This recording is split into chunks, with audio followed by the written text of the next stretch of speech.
बिस्मिल्लाहिर्रहमानिर्रहीम। Iqra बिस्मि रब्बिकल्लज़ी खलक़।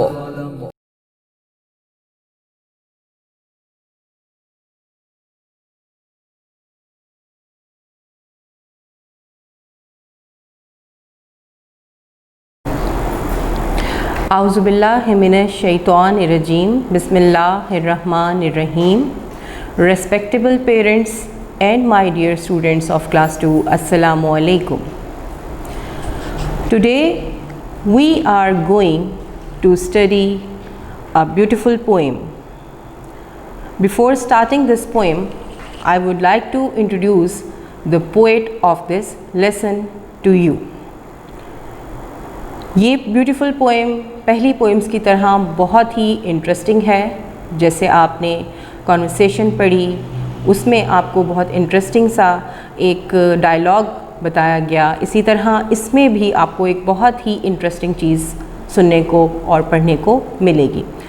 First of all, I would like to let you know about the writer of this poem, Nicholas हॉर्सबर्ग।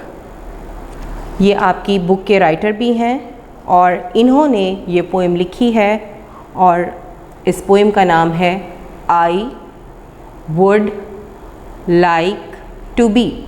यहाँ पर आपको apostrophe S के साथ D नज़र आ रहा है। This is the contraction of would. Would, I would like to be. D indicates with apostrophe S, with apostrophe। यहाँ पे आपको एक कॉमा मिलेगा, S नहीं है, यहाँ पर कॉन्ट्रैक्शन है I would, ये कॉन्ट्रैक्शन के साथ है और कॉन्ट्रैक्शन में D का मतलब है would। I would like to be। This is a poem.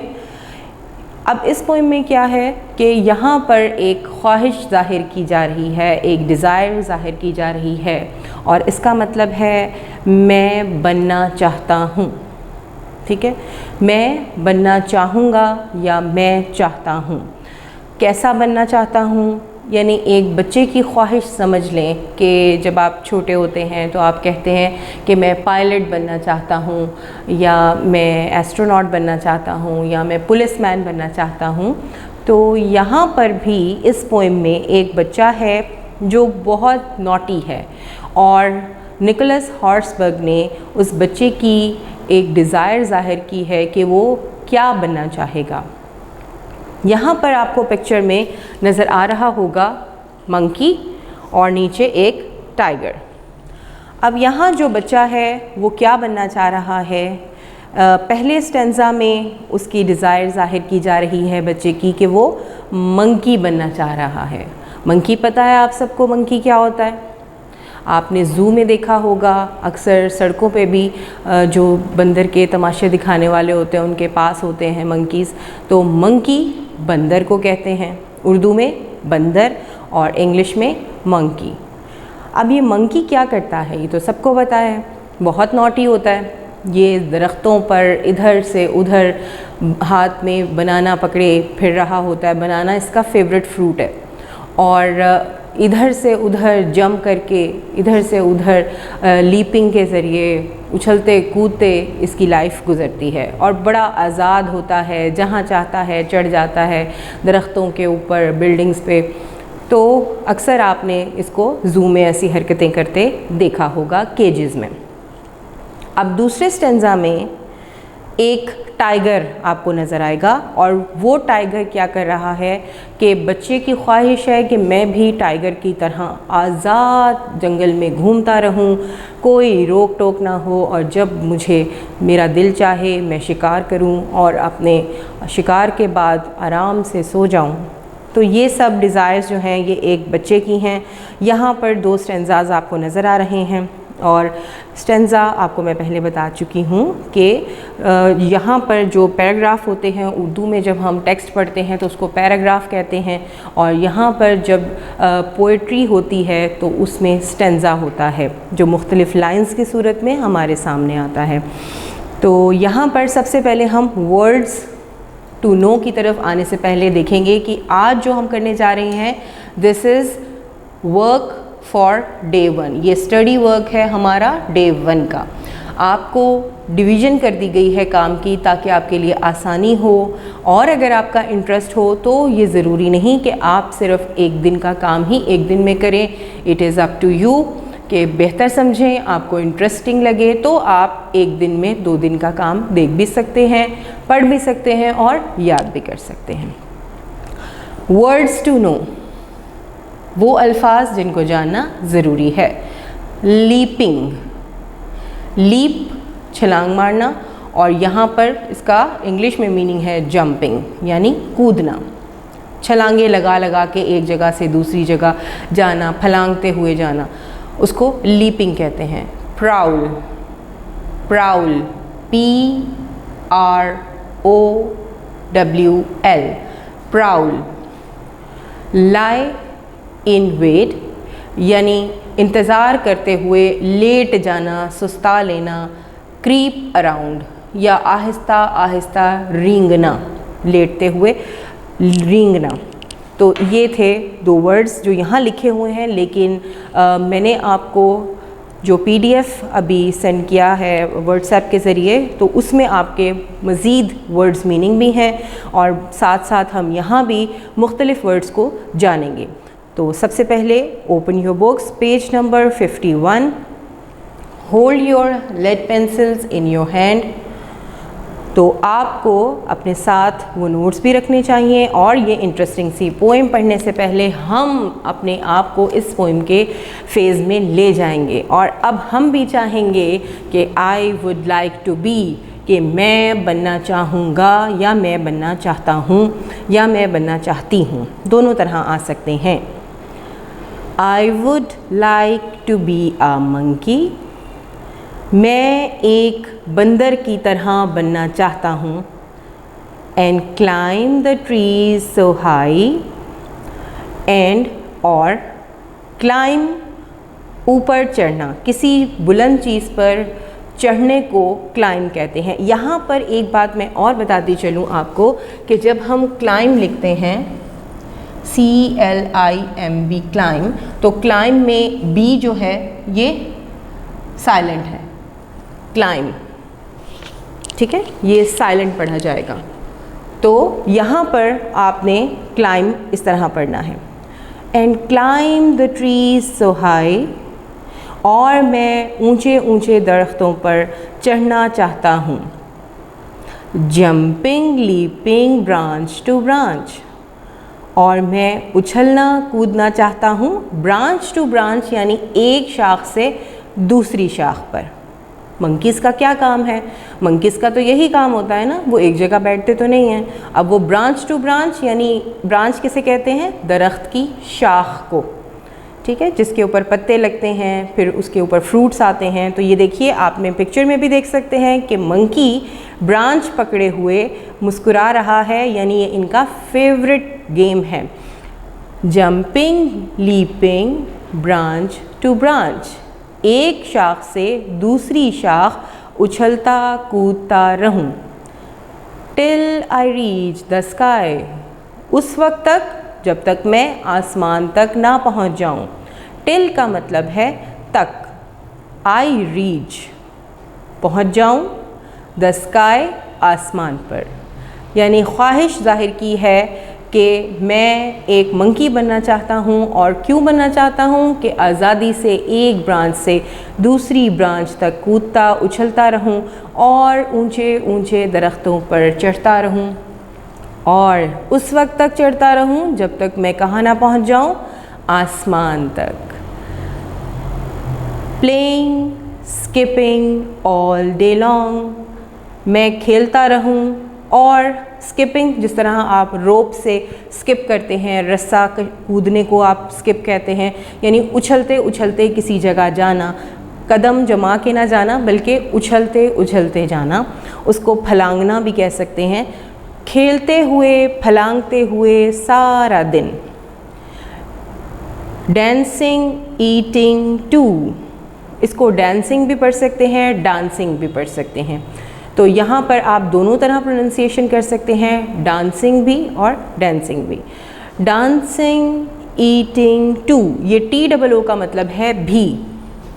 TOO यहाँ पर TOO का मतलब होता है, जहाँ भी आपको टी के साथ OO नज़र आए उसका मतलब होता है भी। और साथ साथ मैं नाचता और खाता भी रहूं। और टू के आगे कौन सा साइन डला हुआ है? Exclamation sign. कौन सा साइन है? अभी आप छोटे हैं इसलिए आपको ये मुश्किल लगेगा, लेकिन आपको बोलना आना चाहिए। एक्सक्लेमेशन क्या वर्ड है? नया नया वर्ड सीखते हैं ना, अब आप बड़े हो रहे हैं और you have grown up now, तो आपको सीखना है। अब हम इसके सिलेबल कर देते हैं। एक्सक्लेमेशन, ये कौन सा साइन है? Exclamation, exclamation, exclamation sign. तो यहाँ पर जो साइन नज़र आ रहा है, ये जब आप बड़े होंगे तो आपको डिटेल में बताया जाएगा। तो यहाँ पर उसने ख्वाहिश क्या ज़ाहिर की है कि मैं नाचता रहूँ और खाता भी रहूँ। I would like to be a monkey, wouldn't you? यहाँ पर क्वेश्चन मार्क है आगे, वुडंट यू, क्या आप नहीं चाहेंगे? ये कॉन्ट्रैक्शन है वुड नॉट की, क्या आप ऐसा करना नहीं चाहेंगे? अब मैं दोबारा से इस स्टेंजा को आपको ब्रीफ करती हूँ। I would like to be a monkey and climb the trees so high, jumping leaping branch to branch till I reach the sky, playing skipping all day long, dancing eating too, I would like to be a monkey, wouldn't you? तो अब इसका मतलब कि मैं एक बंदर बनना चाहूँगा और ऊंचे ऊंचे दरख्तों पर चढ़ना चाहूँगा। हाई मीन्स ऊंचा। उछलते कूदते एक शाख से दूसरी शाख तक, जब तक मैं आसमान तक ना पहुंच जाऊं, खेलते फलांगते सारा दिन, खाते और नाचते भी, मैं एक बंदर बनना चाहता हूँ, क्या आप नहीं बनना चाहते? तो ये था हमारा स्टेंजा। और मैं आपको एक और बात बताती जाऊँ कि जब हम टेक्स्ट पढ़ते हैं तो हम बिल्कुल स्मूथली उसको पढ़ लेते हैं, उसकी रीडिंग कर लेते हैं, लेकिन keep it in mind my dear students कि जब आप पोएम पढ़ेंगे तो उसको थोड़ा रिदम में पढ़ना है आपने। क्योंकि देखिए पोएम का मतलब ये है कि आपको एक ऐसी चीज़ याद करवाई जा रही है या सिखाई जा रही है जो आपका टेक्स्ट नहीं है, ठीक है, जो आपके पैराग्राफ्स नहीं हैं, ये एक नज़म है। तो नज़म हमेशा थोड़े डिफरेंट स्टाइल से पढ़ते हैं ताकि उसको पढ़ने में भी मज़ा आए और उसका मतलब भी समझ में आ जाए। तो आपको पहला स्टेंजा आई होप कि आपने अंडरस्टैंड किया होगा। तो इस स्टेंजा में बच्चा क्या बनना चाहता है? एक मंकी बनना चाहता है। और वो कहाँ से कहाँ जाना चाहता है? Branch to branch. Keep it in mind कि आपको MCQs अनसीन आते हैं तो आपने हर लाइन को अच्छे तरीके से रीड आउट करना है, ताकि अगर मैं कहीं से भी आपको MCQs दूँ विद ऑप्शंस तो आप सही ऑप्शन को चूज़ करें। और कहाँ तक चढ़ना चाहता है? आसमान तक, जब तक वो ना पहुँच जाए। उसके बाद किस तरह अपना दिन गुजारना चाहता है? Playing skipping all the day. और फिर वो क्या चीज़ साथ शामिल करना चाहता है? डांसिंग और ईटिंग। उसके बाद क्या क्वेश्चन किया है उस बच्चे ने कि क्या आप नहीं बनना चाहते? तो जब भी किसी सेंटेंस के एंड में एक इस तरह का निशान आए तो उसको क्या कहते हैं? Question mark. ये आपने जहन में रखना है, क्वेश्चन मार्क। तो ये क्वेश्चन मार्क है, मार्क मीन निशान, सवालिया निशान, इसको उर्दू में क्या कहते हैं? सवालिया निशान, और इंग्लिश में इसको कहते हैं क्वेश्चन मार्क। क्या कहते हैं? Question mark. अब अक्सर ये होता है कि जब आप बोलते हैं तो आप क्वेश्चन की सही प्रोनाउंसिएशन नहीं करते, आप इसको क्वेश्चन बोल जाते हैं। तो मेरी बात याद रखिएगा डियर स्टूडेंट्स कि इसमें आपने चे की साउंड निकालनी है। ये देखिए, क्वेश्चन, क्वेश्चन, चे की साउंड निकलेगी। ये मैंने साउंड्स आपको पढ़ानी है और मेरा ख्याल है पहले भी मैं बता चुकी हूँ, लेकिन मैं आपको दोबारा बताऊँगी।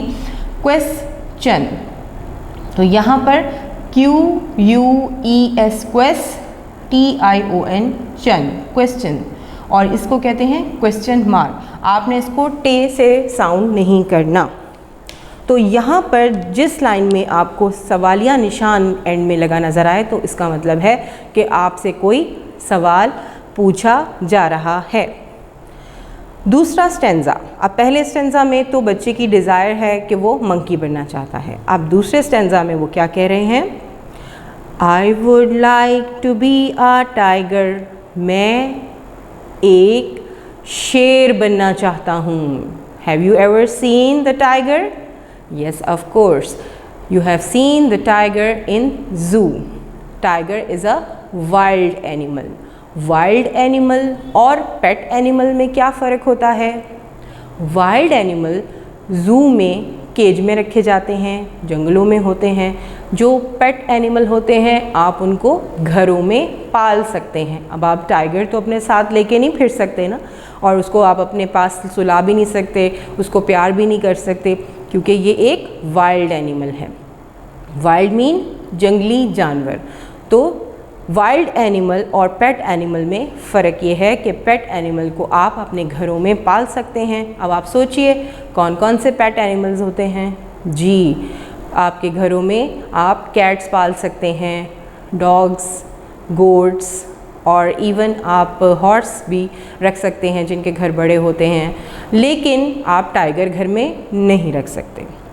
आई would like to be a tiger, मैं एक शेर बनना चाहता हूँ। And prowl in jungle deep, और क्या करना चाहता हूँ?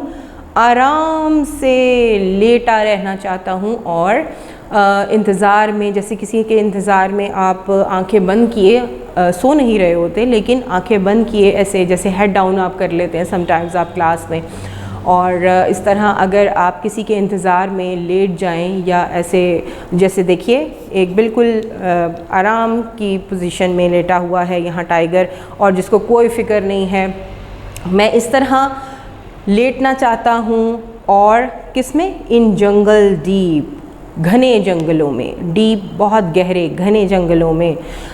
लाइंग इन द सनलाइट, लेटा रहना चाहता हूँ धूप में। सनलाइट धूप, सूरज की रोशनी, धूप। वार्म एंड फास्ट अस्लीप, और गर्म और गहरी नींद सोना चाहता हूँ।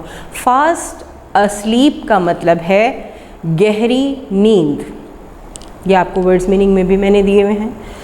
अस्लीप, फास्ट अस्लीप, गहरी नींद। वार्म गर्म, यानी जब सर्दियों में आप ब्लैंकेट लेते हैं, कोज़ी हो जाता है रूम आपका, और फिर आपको नींद आना शुरू हो जाती है। तो इसी तरह सर्दियों के मौसम में मैं शेर की तरह गहरे घने जंगल में सूरज की रोशनी में गहरी नींद सोना चाहता हूँ।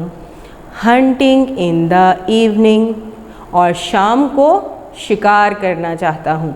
यानी मैं सारा दिन सोना चाहता हूँ और जब शाम हो तो मैं शिकार करना चाहूँगा। हंटिंग ऑल नाइट थ्रू, सारी रात शिकार करूँगा। अब यहाँ पर एक पॉइंट है कि शेर रात में क्यों शिकार करना चाह रहा है। रीज़न इज़ दैट कि रात में अंधेरा होता है और बहुत सारे जो उसके प्रे होते हैं, PREY, प्रे का मतलब है शिकार, यानी वो जानवर जिनको शेर शिकार कर सकता है। तो उनको दिखाई नहीं देता और बहुत स्लोली वो झाड़ियों में से, बुशेस में से निकलता अपने शिकार को पकड़ सकता है और अंधेरे में उसे कोई देख भी नहीं सकता। तो वो कह रहा है कि मैं सारा दिन घने जंगलों में सूरज की रोशनी में गरम गरम धूप में गहरी नींद सोना चाहता हूँ और शाम को शिकार करना चाहता हूँ और फिर सारी रात, नाइट थ्रू सारी रात शिकार करना चाहता हूँ। I would like to be a tiger, मैं शेर बनना चाहता हूँ। वुड नॉट यू, क्या आप नहीं बनना चाहेंगे? दोबारा से मैं रीडिंग करती हूँ ताकि आप इसको अच्छी तरह समझ लें। I would like to be a tiger and prowl in jungle deep, lying in the sunlight, warm and fast asleep, hunting in the evening, hunting all night through. I would like to be a tiger, would not you? तो ये है आपकी poem. इसमें जैसे पहले stanza में poet ने desire ज़ाहिर की कि वो एक मंकी बनना चाहता है और यहाँ पर ये टाइगर बनना चाहता है, और ऐसा टाइगर जो घने जंगलों में आराम की पोजीशन में, आराम की हालत में लेटा हो। लाइंग इन द सनलाइट, कहाँ? सूरज की धूप में। सूरज की रोशनी को धूप कहते हैं। गर्मियों में जब आपके ऊपर धूप पड़ती है तो बहुत आपको मज़ा आता है। और फिर क्या कह रहा है? वार्म एंड फास्ट अस्लीप, गरम और गहरी नींद सोना चाहता हूँ। हंटिंग इन द इवनिंग, और फिर मैं शाम को शिकार करना चाहता हूँ और सारी रात शिकार करना चाहता हूँ। रात को इसलिए क्योंकि अंधेरा छा जाता है और मैं पूरी रात शिकार करना चाहता हूँ। मैं एक शेर बनना चाहता हूँ, क्या आप नहीं बनना चाहते?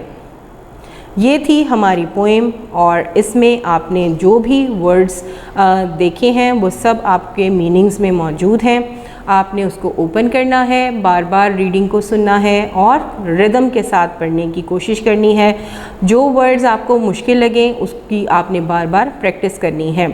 तो इसी तरह आपने क्या करना है कि सबसे पहले वर्ड्स मीनिंग, डिक्टेशन वर्ड्स याद करने हैं और रीडिंग पढ़नी है। तो ये आपका डे 1 का काम था।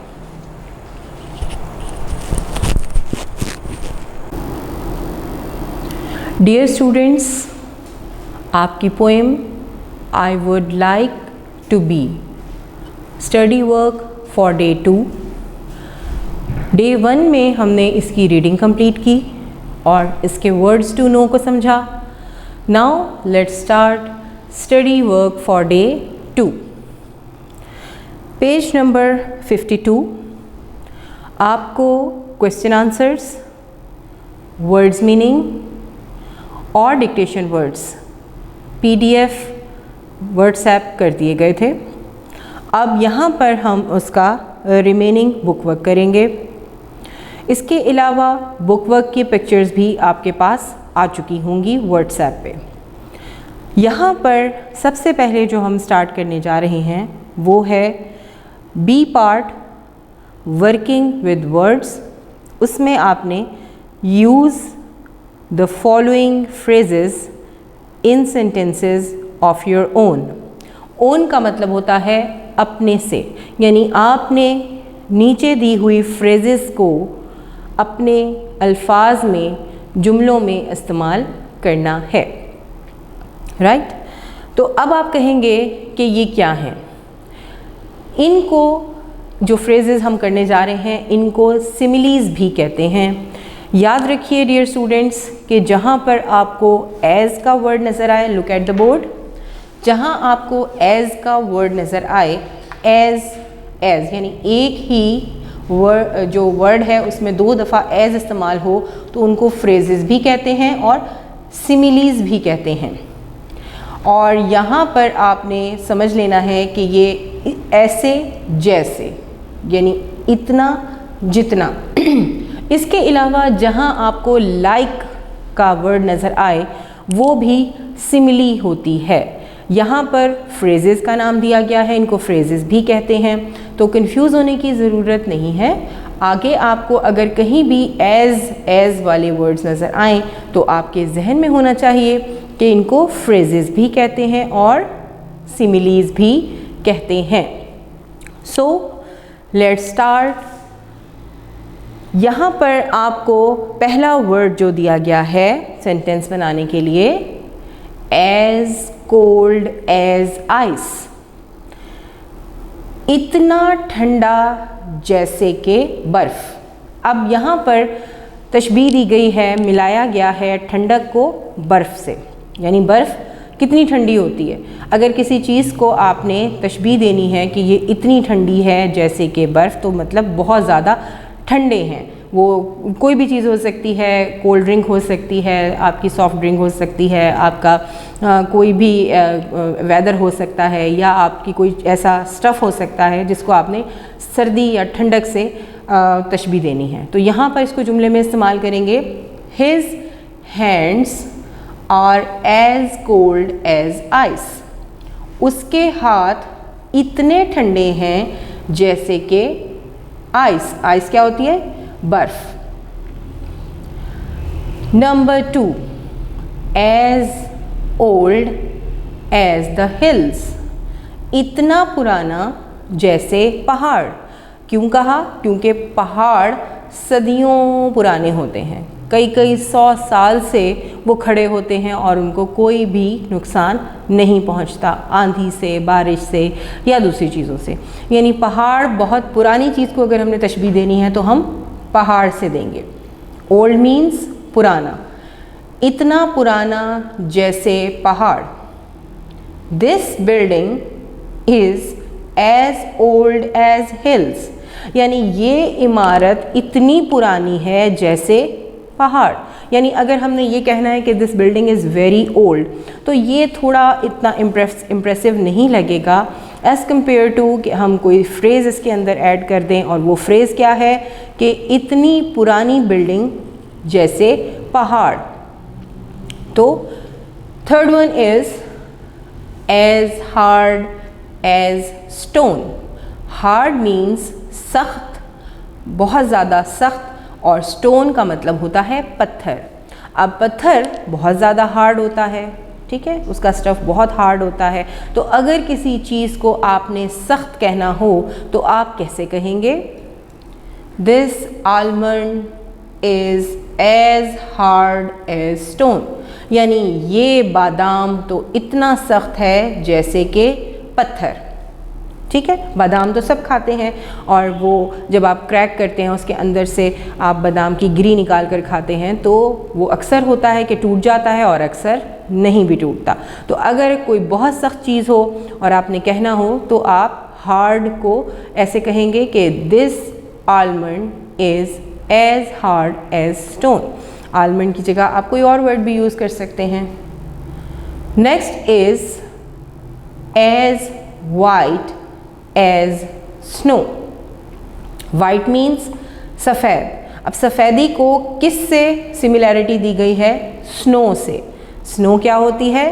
बर्फ़। और बर्फ़ बिल्कुल सफ़ेद होती है। अक्सर आप में से जो लोग मरी गए होंगे स्नोफॉल पीरियड में, तो वहाँ पर जब वेदर ऐसा हो कि स्नो फॉलिंग हो रही हो तो आप बर्फ़ के गोले बनाकर एक दूसरे पर फेंकते हैं, तो जो बर्फ़ होती है वो वाइट कलर की होती है।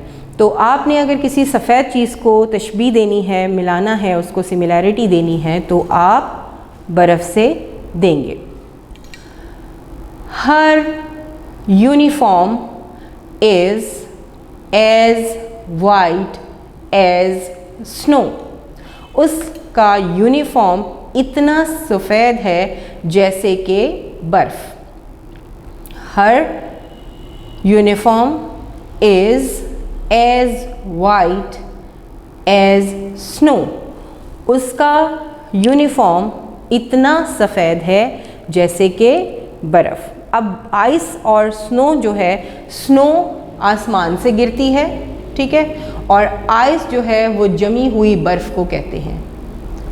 ये छोटा सा एक फ़र्क मैंने आपको बता दिया कि आप कहेंगे कि पहले में भी आइस है, उसको भी मैम ने बर्फ़ कहा और इसको भी कहा। तो स्नो फॉल होती है, आइस फॉलिंग नहीं होती। स्नो फॉल होती है जो गिरती है आसमान से, और आइस वो होती है जो ठंड में जम जाए, जो बर्फ़ गिरने से या रखने से, पानी रखने से बन जाए बर्फ़, उसको कहते हैं आइस। मिसाल के तौर पर आइसक्रीम, जब आप आइसक्रीम बनाते हैं तो उससे पहले जो उसका मटेरियल होता है, जो उसका बैटर होता है, वो लिक्विड फॉर्म में होता है, और जब आप उसको एक ख़ास टेम्परेचर में रखते हैं तो वो आइस बन जाती है। तो जो चीज़ एक ख़ास टेम्परेचर पर जम जाए वो आइस, और जो चीज़ आसमान से गिरे वो बर्फ़ है, snow. Next one is as sweet as Honey.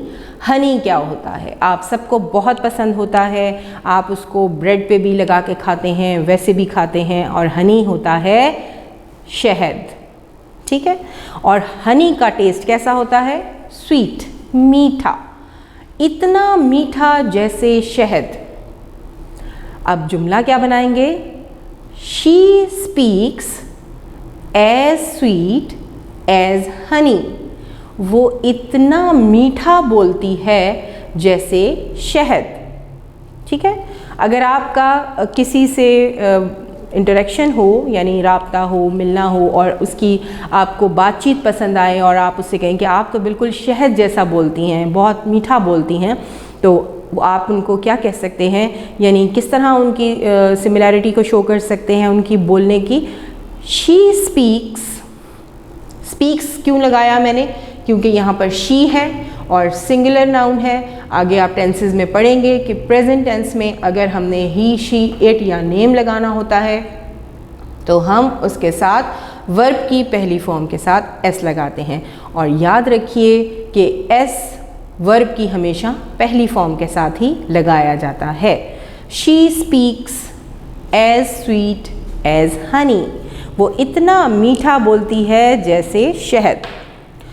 Last one is as round as an apple. ऐसा गोल जैसे सेब। वैसे तो और भी फ्रूट्स गोल होते हैं, लेकिन सिमिलैरिटी एप्पल से दी गई है यहाँ पर। His face is as round as an apple. उसका चेहरा ऐसे गोल है जैसे कि एक सेब। अब यहाँ पर एन क्यों लगाया हमने एप्पल से पहले? बिकॉज एप्पल ए से शुरू हो रहा है और ए वॉल है, तो वॉल से पहले हम एन लगाते हैं। ये तो आपने पहले पढ़ लिया है। ये साथ साथ बताने का मकसद यही है कि आपके जहनों में हर बात ताज़ा हो जाए। फेस का क्या मतलब होता है? चेहरा। हिज प्रोनाउन है, नाम की जगह आया है। हिज उस लड़के का, हर उस लड़की का। अब यहाँ हिज ने बता दिया कि एक लड़के की बात हो रही है। उस लड़के का चेहरा इतना गोल है, राउंड मीन्स गोल, इतना गोल है जैसे कि एक सेब। सो these were the phrases which we have used in our sentences. अब हम पार्ट सी की तरफ चलते हैं, learning about language. Dear students, आपको इसकी पिक्चर सेंड कर दी गई थी। अब यहाँ हमने क्या किया कि उन्होंने कहा है आर्टिकल्स, ठीक है। अब यहाँ मैं आपको थोड़ा सा आर्टिकल्स के बारे में बता दूँ कि आर्टिकल्स क्या होते हैं। ये आपने पहले पढ़े हुए हैं, लेकिन क्योंकि यहाँ क्वेश्चन आ गया है तो मैं कोशिश करूँगी कि यहाँ पर आपको आर्टिकल्स के बारे बता दूँ थोड़ा सा। तो आर्टिकल्स क्या होते हैं, अब हम ये पढ़ने लगे। सबसे पहले तो आपको ये मालूम होना चाहिए कि आर्टिकल्स, ये देखिए ARTICLES, आर्टिकल्स क्या होते हैं? ए, एन और द, ठीक है। ए किसके लिए आता है? कॉन्सोनेंट। और एन किसके लिए आता है? वॉवल। और द किसके लिए आता है? किसी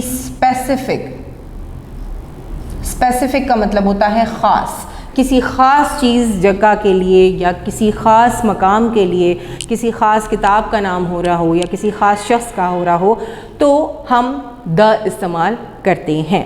ठीक है, whether it is a common noun और प्रॉपर नाउन। तो ये आपने जहन में रखना है कि कॉन्सोनेंट क्या होते हैं, वो लेटर्स अल्फ़ाबेट के, और याद रखिए अल्फ़ाबेट का प्लूरल भी अल्फ़ाबेट होता है। बहुत से बच्चे, ये बात मैं बार बार बताती हूँ इसलिए ताकि ये आपके साथ सारी ज़िंदगी चलेगा। माय डियर स्टूडेंट्स, अल्फ़ाबेट का प्लूरल अल्फ़ाबेट होता है, और अल्फ़ाबेट में जो लेटर्स हैं हमारे, उन लेटर्स में जिनसे पहले हम एन लगाते हैं वो वॉवल होते हैं। क्या होते हैं? वॉवल। और जो वॉवल होते हैं वो कौन कौन से होते हैं? ए, ई, आई, ओ, यू। ये क्या हो गए? वॉवल हो गए। अब इन 5 लेटर्स के अलावा जो लेटर्स बच जाते हैं वो क्या होते हैं? Consonant. Remaining letters are called consonants. यानी वॉवल से जो लेटर हमारे ए, बी, सी से शुरू होकर जी तक, ए, ई, आई, ओ, यू के अलावा बच जाते हैं, उनको कॉन्सोनेंट कहते हैं। क्या कहते हैं? कॉन्सोनेंट। क्या कहते हैं? कॉन्सोनेंट। और जो कॉन्सोनेंट होते हैं यानी जो वॉवल नहीं होते, उनसे पहले हम क्या लगाते हैं? ए। ठीक है, तो अब आपने इसी तरह का आपने एक पेपर के ऊपर अपना नोट तैयार करना है जिसमें आपने लिखना है कि ए किसके साथ, एन किसके साथ और दा किसके साथ लगाते हैं। ठीक है, अच्छा, अब वो यहाँ कह रहे हैं कि ऐड ए, एन और दा टू द फॉलोइंग। नीचे दिए हुए खाली जगह में आपने ये आर्टिकल्स लगाने हैं। Some blanks should be left empty. कुछ खाली जगहें खाली रहनी चाहिए। एम्प्टी का मतलब है खाली, यानी उनमें कुछ भी नहीं लिखना होगा, क्रॉस लगाना होगा। वाइल, जबकि some can have more than one answer. और हो सकता है कि किसी में एक से ज़्यादा जवाब आना हो, यानी एक से ज़्यादा आर्टिकल लगाना हो। अब यहाँ पर आपको एक पिक्चर नज़र आ रही होगी बुक पेज नंबर 52 पे, कि एक ओल्ड गार्डनर है जो एक दरख्त के नीचे बैठा हुआ है और वो बर्गर खा रहा है और बहुत ज़्यादा भूखा है, और उसके दरख्त पर कौन सा फ्रूट लगा हुआ है? एप्पल्स लगे हुए हैं।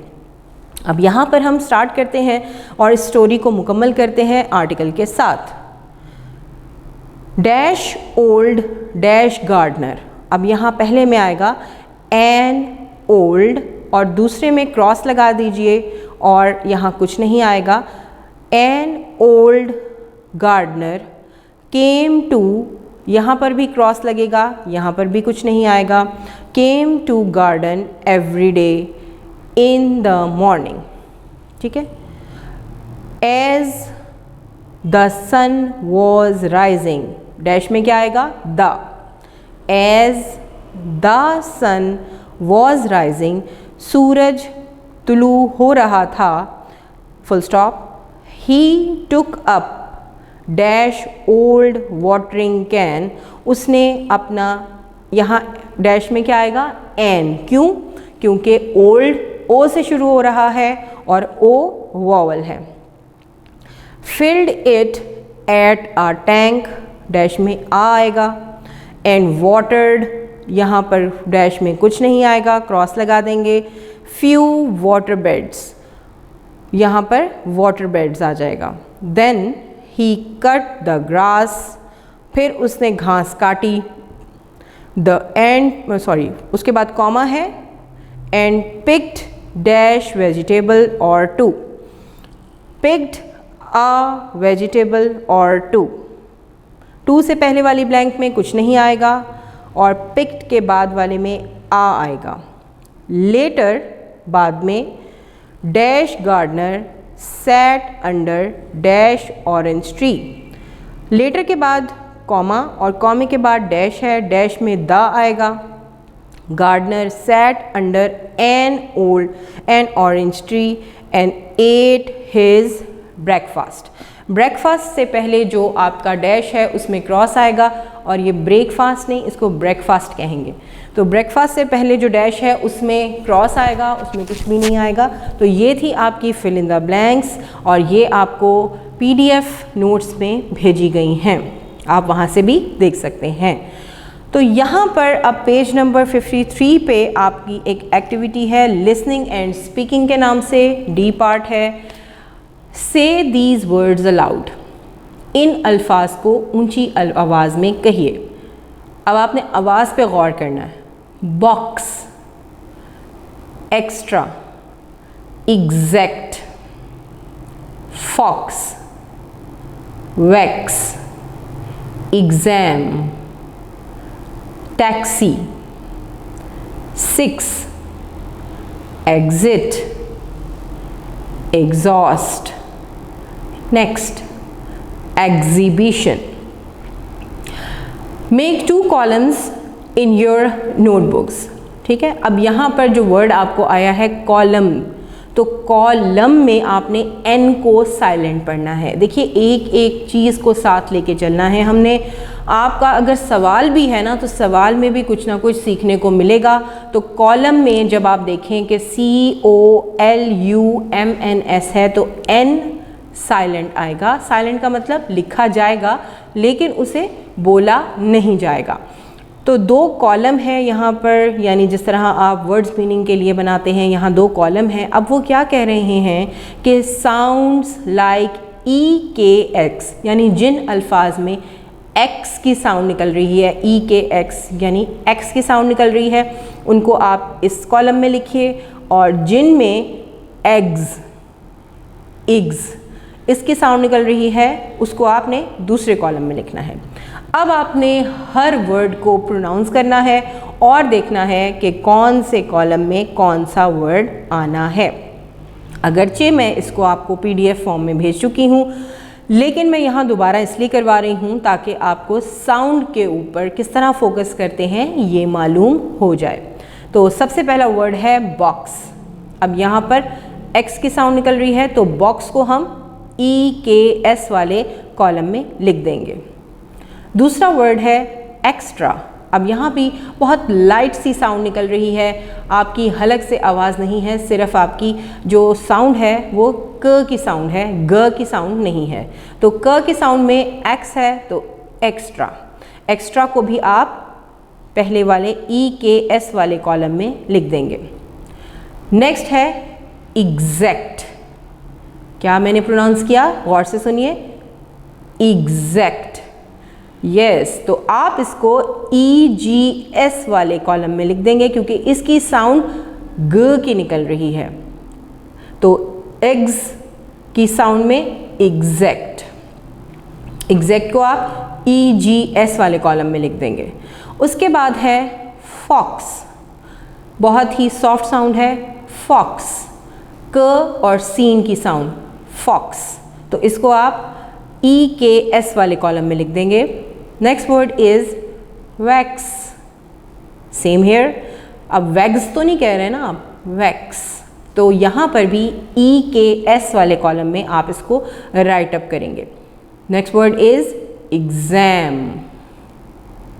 एग्जाम, यस डेफिनेटली यहाँ पर हम इसको EGS वाले कॉलम में लिखेंगे क्योंकि ये ग की साउंड प्रोड्यूस कर रही है। और एग्ज़ाम, सही प्रोनाउंसिएशन पे गौर कीजिए, एग्ज़ाम। तो यहाँ पर नेक्स्ट वर्ड है टैक्सी। टैक्सी, तो आइडेंटिफिकेशन करने के बाद आपने इसको EKS X की साउंड वाले कॉलम में लिख देना है। Next word is 6। 6, तो ये भी KS साउंड वाला वर्ड है, तो इसको भी आपने कौन से कॉलम में लिखना है, EKS वाले कॉलम में लिख देना है। एग्जिट। एग्जिट, एग्जिट को आपने EGS कॉलम में लिख देना है। Next word is exhaust. Exhaust, तो इसको आप कौन से कॉलम में लिखेंगे? Very good, EGS। Next word is next. Next, KS sound है तो इसको आप EKS वाले कॉलम में लिख देंगे। एग्जीबिशन। एग्जीबिशन, अब यहाँ पर EGS वाले कॉलम में एग्जीबिशन जाएगा क्योंकि गाफ की ग की साउंड प्रोड्यूस कर रहा है। तो ये थे आपके वो वर्ड्स जिनको आपने साउंड के हिसाब से EKS और EGS में डिवाइड कर दिया। ये आपके PDF में भी मौजूद हैं, यहाँ पर भी मैंने आपको बता दिया। बाकी आपका ये लेसन आज कंप्लीट हो गया। अब आपने इसके क्वेश्चन आंसर्स जो दिए हुए हैं उनको याद करना है, वर्ड्स मीनिंग को याद करना है और डिक्टेशन वर्ड्स के साथ तमाम बुक वर्क जो मैंने करवाया है उसको कॉपी डाउन करना है और बार बार उसकी प्रैक्टिस करनी है। आर्टिकल्स को समझना है और आर्टिकल्स में ए एंड दा को समझना है। तो इस तरह आपका ये पूरा यूनिट तैयार हो जाएगा। तो इस तरह I would like to be poem by Nicholas Horsburgh हमारी एंड होती है और 2 दिनों में आपने इसका काम कंप्लीट किया, डे 1 और डे 2 में। तो आज डे 2 का काम भी ख़त्म हो गया और ये यूनिट भी ख़त्म हो गया। अगले यूनिट तक के लिए अपना बहुत सा ख्याल रखिएगा। अल्लाह हाफ़िज़।